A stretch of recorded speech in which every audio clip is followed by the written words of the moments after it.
Hey, what's going on, everybody? I'm King Sway, and welcome back to King Sway Entertainment. Today we have Ink Tank. Why did Ben 10,000 punch a time bomb and die?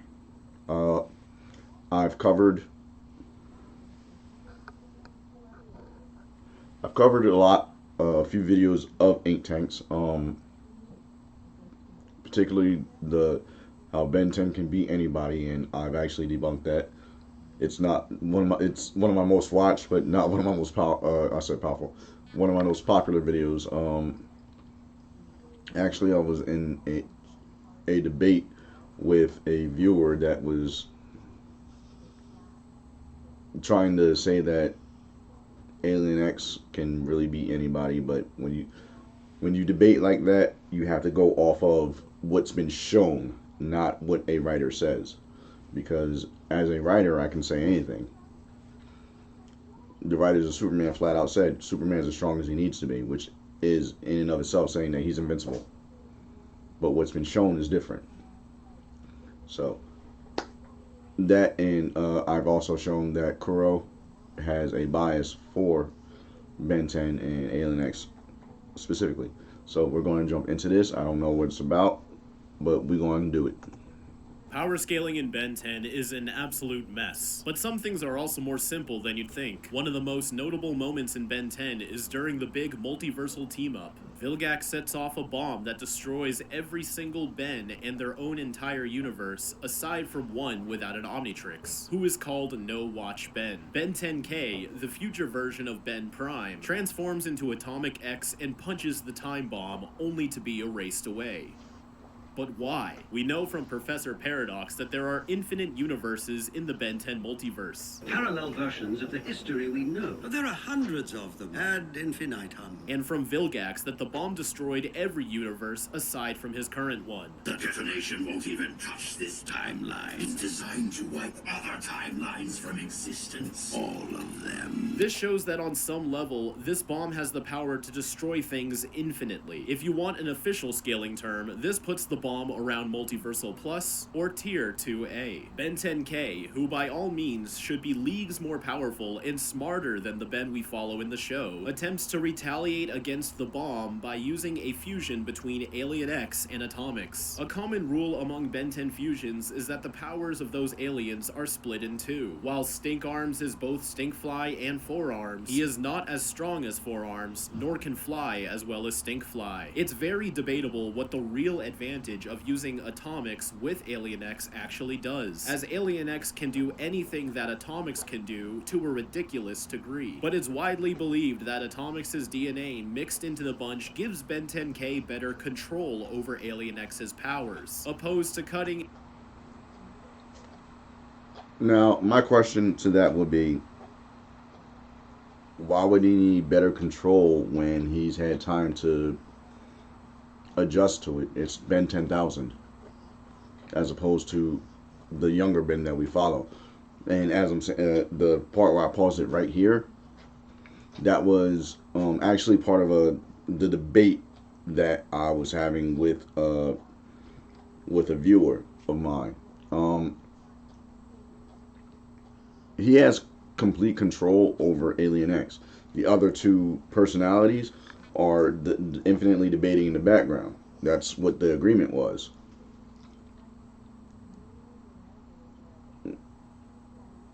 How would lessening his abilities give him better control?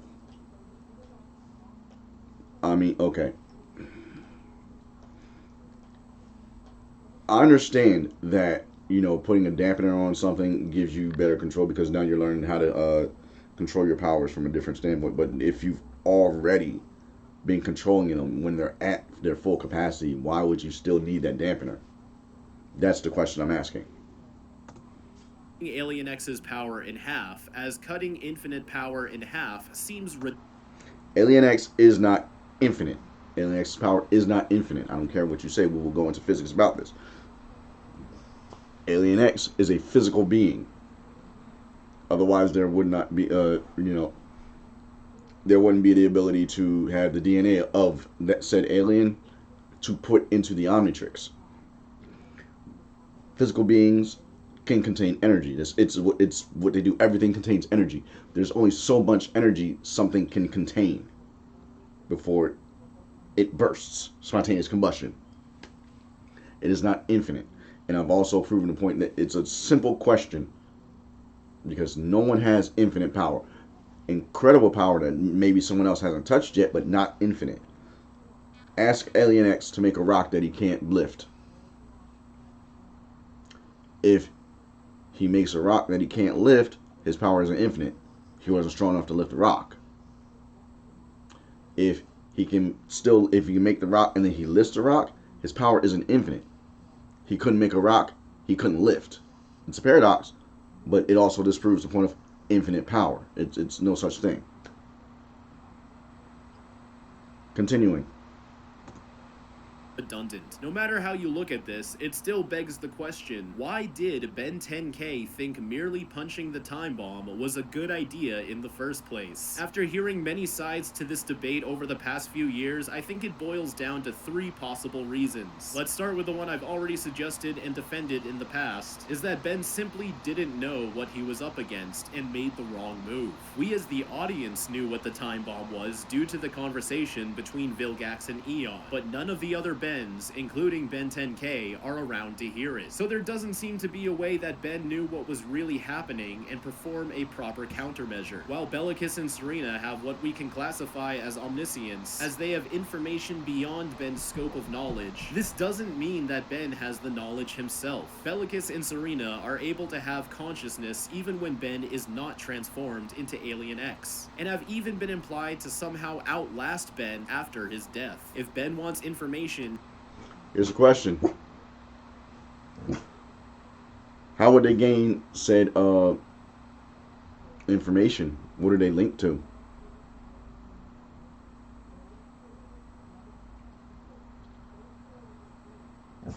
They're inside of Ben. They're inside the Omnitrix. They're in.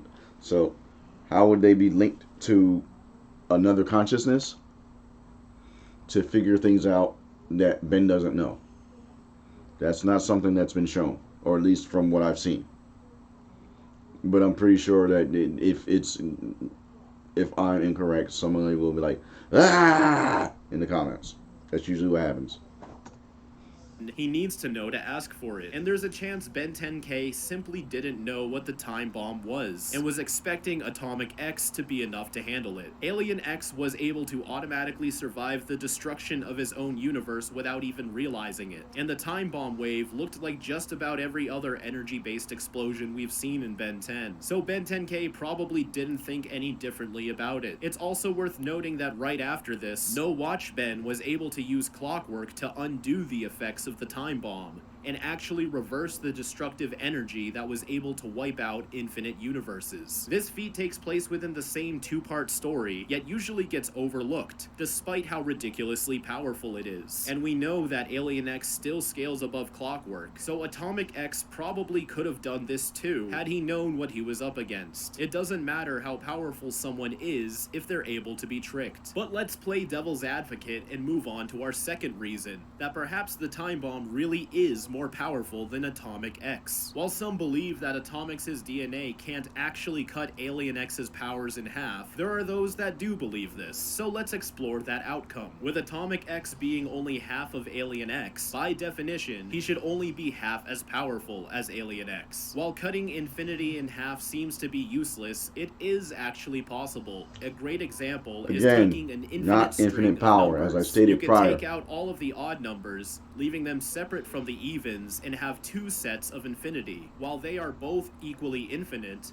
they are technically only 2 parts to a greater infinity, which is the full scale of numbers. As strange as it is to say, perhaps only being half as infinitely powerful as a full Celestial Sapien was enough of a disadvantage for Ben 10K to be susceptible to the time bomb. Like I said, not infinite power. What would happen if a full-fledged Celestial Sapien went up against the bomb. But bringing back Clockwork's ability to reverse the bomb, and Alien X scales above Clockwork, it's reasonable to assume that Alien X could have survived this if Atomic X didn't cut his powers in half. A third possibility, and the one I currently enjoy the most, is that Ben 10K willingly sacrificed himself to preserve the timeline. The natural flow of events is a common theme in Ben 10, especially whenever there's episodes that feature Professor Paradox. Characters will often point towards alternative solutions to problems at hand, and even if they would work in the moment, Professor Paradox explains that certain events must unfold in a very specific way, even if they don't make sense at the time. You could go back in time and stop Agrigor before he gets the map. With all your powers, why don't you just snap your fingers or something and fix all this? There's a limit to what I can tell you. Things will get worse before they get better, Kevin. I'm sorry. You cannot interfere, Time Walker, and you know why. There are places I cannot go and things I cannot do. But Ben can? Given that Ben Prime was also present during the time bomb's explosion, and Ben 10K is from the future, that means Ben 10K already went through these events at least once. He knew that even if he could stop the time bomb and save everyone right now, it was no Watch Ben's destiny to save the day, as that's how it happened to him in the past. Sure, the future changes all the time in Ben 10, but there are also time loops, which can't change, or else the loop will break. Ben is also very experienced with creating time loops, as he breezed through the confusion when he swapped minds with his younger self during the episode Ben Again, and notably, the Season 8 finale, when it was revealed that Maltruant was also caught in a time loop created by Ben and the Professor. Ben is also keen to maintain the time loops, even when it involves keeping others in the dark. See, Maltruant is stuck in a time loop. The only person who doesn't know about the time loop is Maltruant himself. Oh, and you, I guess. We even come to know that the events of the time bomb are a time loop itself, as the good Bens that arrived to save No Watch Ben at the start of the battle were actually recruited by No Watch Ben himself at the end of the battle, but were brought back in time to that moment. No Watch Ben is also part of a time loop where Ben Prime receives the Omnitrix in the first place. So perhaps, in order to maintain the correct timeline, Ben 10K allowed himself to be erased, knowing that No Watch Ben will bring him back anyways. So he punched the time bomb to make it seem like he was fighting back in order to preserve everyone else's unknowing perspective and not let them know about the time loop. Sometimes to do something, all you need to do is do nothing. You can even say he cheats a little bit and hints towards the solution by being the one to introduce No Watch Ben to Clockwork in the first place. Who's this? Clockwork. He's got time powers. All of these plausibilities are only theories, but they are all based on the logic of the series, so without an official answer, any of these could be true. And I guess it's up to you which one you want to go with. Let me know what your favorite theory is down below in the comments, or if you have your own. I'm interested to hear about everyone else's interpretation of this scene. Thanks for watching, and as always, keep it fizzy.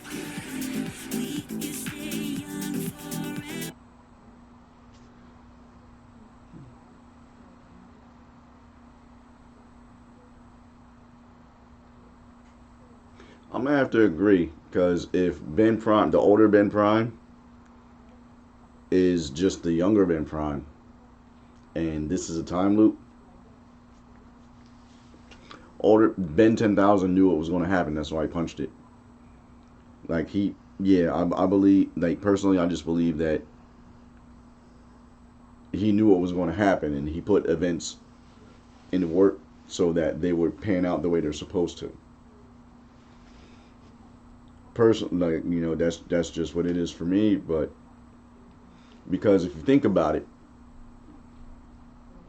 Alien X is very powerful. Why couldn't he just contain the energy with Alien X? Don't get me wrong, I understand how boring that can be. Like, you know, no matter what, I'll just go Alien X.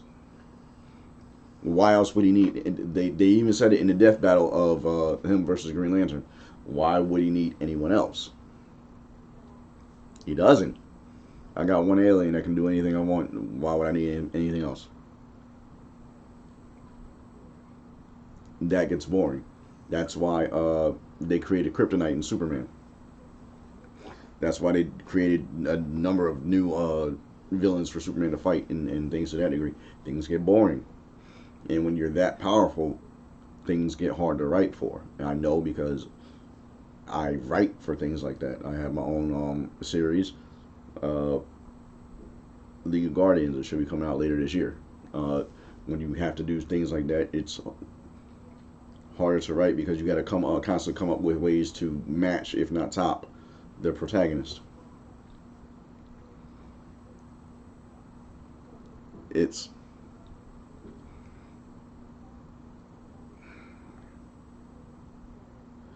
okay. I was trying to think about how to put my thoughts into words, because because as I said, the question becomes, why didn't he just become Alien X and contain it?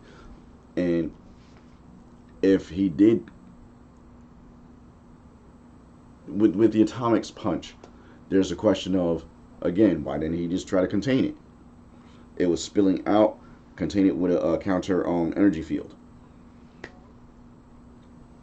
Unless he believed that he couldn't, or that it would do more damage than it would do good.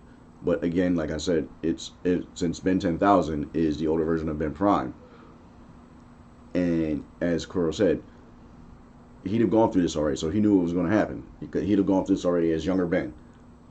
So when he became older Ben 10,000, he was like, all right, I know what's going to happen. Let me do this, and but before I do that, let me set these events into play,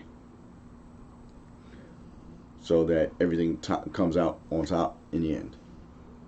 Personally, that's the most plausible in my personal opinion, but I'm pretty sure somebody's going to vehemently disagree with me. But we've reached the end of the video. I want to thank you guys for watching. I want to thank you for hanging with me. Please be sure to hit the like, subscribe button, hit the notification button, and the bell that lets you know when I upload. I try to upload. I do have I don't want to say sketchy, a messed up upload schedule, mostly because of my crazy ass job. I'm actually wearing my work shirt, as I told some of you before, a semi-retired professional fighter, plus I'm a bouncer at night, so a lot of nightlife, and then I gotta get the kids to school and all that good stuff, so I don't really get as much sleep as I used to. Sleep is a very precious thing to me, and I grab it when I can. Sometimes that comes up with messed up upload schedules. But hit the like, subscribe button, hit the notification button, and the bell. As I said, that lets me know you guys are picking up what I'm putting down. That lets me know that you guys actually are enjoying my content, and to keep creating the content that I'm creating, and for the reactions that I do. Also, check me out on my Instagram. I do comedy skits and things of that theory. Also what I'm doing when I'm currently in the gym for my fitness programs, and just my day-to-day life with me and my kids. Projects that I might be working on. I've been trying to get a show off the ground, League of Guardians. It's kind of hard though, because people don't want to, do the thing where they're putting their hand out, but in post have energy blasts and things to that degree that are coming out. I also do small independent films. I have one I'm working on called Red with Envy. It's a slasher flick. Yeah, I try to keep updates and posts and things to that degree on my Instagram. I also keep updates about the current books that I'm writing on Instagram. I just finished 2. I have 6 published. I have 8 written completely. They'll be out this year. I should be putting out at least 8 books this year. Well, I'm trying to put out 8 books this year. Also, down in the description below, there are links to my merch store, as well as the books that I have published, and my Patreon. My Patreon is NSFW. As you see, as I said, I work at a gentleman's club, and some of the lovely ladies I work with, have actually said that they'll pose for pictures so that I can post them to my Patreon wall. There's also things I'll be doing, such as behind the scenes content, both at my job as well as things that I'm working on for content and the behind the scenes things for some of the skits and things that I'm working on. My TikTok is actually where I post a lot of my skits and things to that degree. We'll also be putting up a link to my, if I haven't already, in the editing process, putting up links to, not links, but showing my other channels. So, you know, go ahead and check those out.